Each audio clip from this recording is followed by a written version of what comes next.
Sometimes bad ignition is bad habits we've gotten into, and sometimes you don't even realize what's happening. So I'm going to try to point out a few things that have occurred through my experience shooting a flintlock. I used to prime a gun and think more was better. So you put more powder in the pan, you think you got a better chance of catching that spark, a better chance of it going off for you. But what you're doing is you're slowing your powder ignition down a little bit by putting too much in. Also, when you fill that pan in, say we put a whole bunch of it in there and we mash it down, it's all mashed. Sometimes you'll end up with little gaps that'll be around the pan itself. And as you carry it, it'll actually lose some of the prime that's coming out the sides of it. And then you may lose all your prime. Other case is when you pack that powder down, and even in this case, you can see if you put too much in and you pack it, many times it'll stick on the bottom of the frizzen. And that's not what you want, because when the sparks jump around in there, they ignite this here. And I've seen it where the whole entire pan is stuck with the entire prime with it. So the spark and the fire comes off of the top and it doesn't even get down near the touch hole liner itself. I tend to do about a half a pan.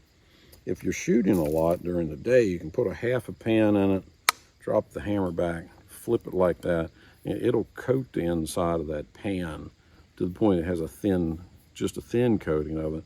Then you got a big space to catch that spark. And when it goes off, it's a lot quicker because it's not having to burn all this excess powder. Touch hole liners. I like a touch hole liner. It gets your main charge closer to your prime, and it'll give you a quicker ignition. Vent picks. I carry one because I need one in an emergency. I put them on the rifle for convenience. But if you pack powder in the touch hole itself, when you start packing that powder back in, you're probably slowing your ignition down, because now when the spark gets in there and the fire starts, it's got to burn through this packed powder. And if you're using a touch hole liner that the powder's right there, if you start pushing that powder back away from the hole itself, you're not helping yourself any. So try to stay away from packing it and pushing all this powder back in the touch hole. It's not always going to help you much at all.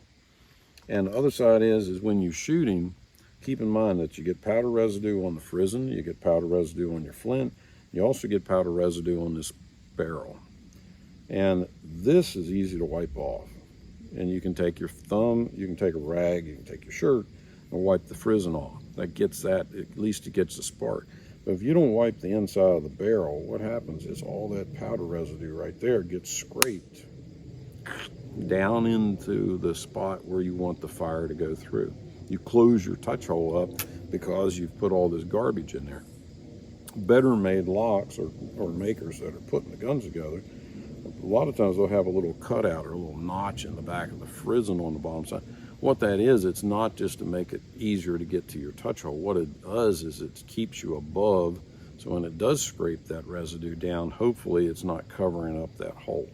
So as you're working, just try to clean things up to get you a little better ignition. And other than that, I think that should get you pretty good.